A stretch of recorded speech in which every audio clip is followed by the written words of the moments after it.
Sup guys? Ohayo gozaimasu! Nandito kami ngayon sa 7-Eleven para dun sa ating pangalawang requirement sa pagpa-file ng tax. So samahan nyo kami ngayon and ipapakita namin or i-share namin sa inyo. Ipapakita namin sa inyo yung aming ipiprint. Ayan. So ayan guys, magpiprint kaming lahat sabay-sabay na kasi next week pa-file na kami ng tax. And ngayon, ang ipiprint namin ay ano nga ipiprint natin? Translation ng NSO. Ayan. Habang marami kaming nagpiprint dito, magtitingin muna sina ate ng pagkain. Dahil nandito na rin naman. Sama desta. Katrabaho namin yan guys. Dito rin. Itong pinakamalapit na 7-Eleven dito sa company namin. Kaya andito sila. Girl, ano na mo? May bibiling ka? Oo, nagugutom ako eh. Nagugutom ka na? Anong na? Maramihan na lang para meron na rin mamaya si Mon. Tinapay muna. Mamaya na ako. Si ate kaya? Tingnan natin si ate.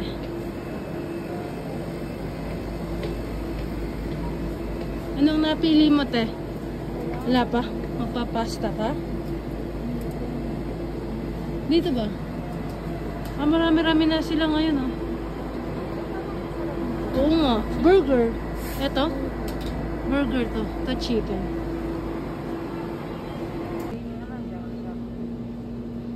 Makakapag-love letter ka niyan. Yung, printing na. Okay. Ayaw mong i-check? Hindi na. Kayang-kaya na yan ni ate. Tingnan natin si ate. Wow, USB naman ang gamit ni ate. Sige nga. Hindi pa ako gumagamit ng USB dito eh.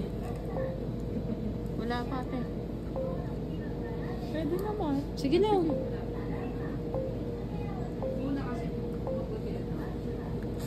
Sakit ng ulo ko. USB drive. Perfect. Person ang anuhin mo? Ano lang? Birth certificate lang? Hindi na. Mamaya na ako. Ah, hindi ka na? Bakit? Lalabas din kasi kami. Ah, sige. Yung gansan mo? Mag-print naman tayo dito sa akin. Send file. Multi-copy. Document print. Okay.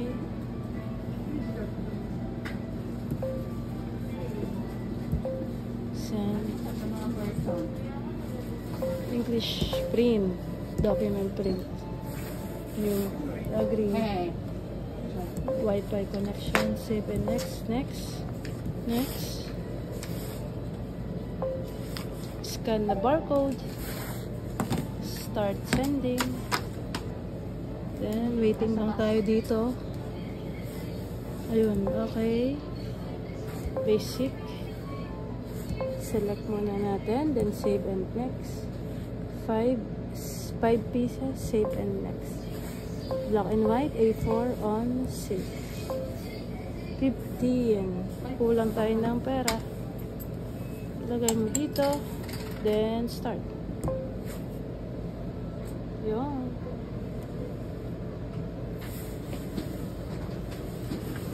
And tara, printing na siya. Napakabilis na. Sup guys, and welcome to Japan. This is Penny, and ayan, pagpatuloy na natin yung vlog namin kanina sa 7-Eleven. So eto na, share ko sa inyo guys yung pinrint namin ng pangalawang requirements natin na kailangan kapag magpa-file tayo ng tax dito sa Japan. So ayun nga yung translation ng birth certificate. Bale, itong format na to na gamit namin ay galing sa company namin. So, at i-share ko na lang sa inyo kung ano ba yung mga nilalaman. Napakasimple lang talaga ng translation na ginagamit namin. Bale, syempre, doon sa NSO natin or birth certificate, nandun yung ang katin na likod ko guys. I'm so sorry. Pangalan. Yung pangalan ko na naka-romaje, yung kung ano yung sinusulat kong pangalan, alphabet siya. So, ayan. Nakasulat doon. Then, sa ilalim nun, nandun yung katakana na translation. Yun yung pinakang translation na sinasabi. Tapos, yung birthday. Bale yung sa dito, yung mga label na kanihongo. Then, yung mga sasabihin ko na lang, yun yung mga naka-English. So, yung birthday mo, ayun. Then, address, yung kung ano yung address mo sa Pilipinas. Pero dito sa format namin, hindi ko na translate sa katakana yung address. So, okay lang naman sa kanila. And then, syempre, sa NSO natin, andun yung pangalan ng nanay at tatay natin. So, yun yung kailangan nating i-translate into katakana na mababasa ng taga-office. So, syempre, yung full name ng nanay ko, yung naka-alphabetical, or naka-romaji, ayan. Then, sa ilalim nun, ikakatakana. Ayan, nakakatakana. Ganon din yung sa pangalan ng tatay ko. First name, middle name, tapos last name, and then sa ilalim nun, yung translation niya into katakana. So, parang puro pangalan lang yung nakatranslate dito. Kasi, sa office, kailangan mabasa nila yung pangalan, lalo na yung apelyido. Kasi, dun, yung tinitingnan nila kung ano yung naging relationship mo dun sa dependent or dun sa pinapadalhan mo. Yun lang naman na importante. Kailangan mo lang mapatunayan yung relationship mo dun sa pinapadalhan mo. Then the rest, hindi na nila masyadong tinitingnan. Kaya sobrang simple nung translation namin. Ganito lang kaiksi. Hindi na talaga kailangan totally kung ano yung nakalagay sa birth certificate ay ita-translate. Hindi. Kung ano lang importante, pangalan lang. Dahil halimbawa, ito kasi yung translation sa NSO ko. Yun lang, pangalan ko lang, tapos pangalan ng parents ko, tapos birthday ko. Ito halimbawa, yung sa inay ko. Ganun din, translation ng birth certificate ng aking inay. Ganun din, yung pangalan niya, na naka-romaji, tapos, sa ilalim nun, yung translation ng katakana. Then, birthday niya, tapos yung address niya. Then, syempre, pangalan ng lolo't lola ko, kasi yun ang tatay at nanay ng inay ko, no? Tapos, ano lang, yung equivalent niya na katakana lang. Ganun lang, puro pangalan lang talaga. Tapos, yung relationship mo doon, kailangan meron label or na naka-nihongo para alam nila kung okay, mother ang relationship nito. Tapos itinan niya yung sunod na papel, sister naman yung relationship. Yun lang ang halos tinitingnan doon. Tsaka birthday. Yun ang pinaka-importante. Then, wala na. Sobrang eksi lang. Hindi kailangan i-translate lahat. Then, lastly, yung isang ipinrint namin, pero sa company na namin to pinrint, kasi pwede naman mag-print doon, is yung tinatawag na Gensen. Yan. Gensen.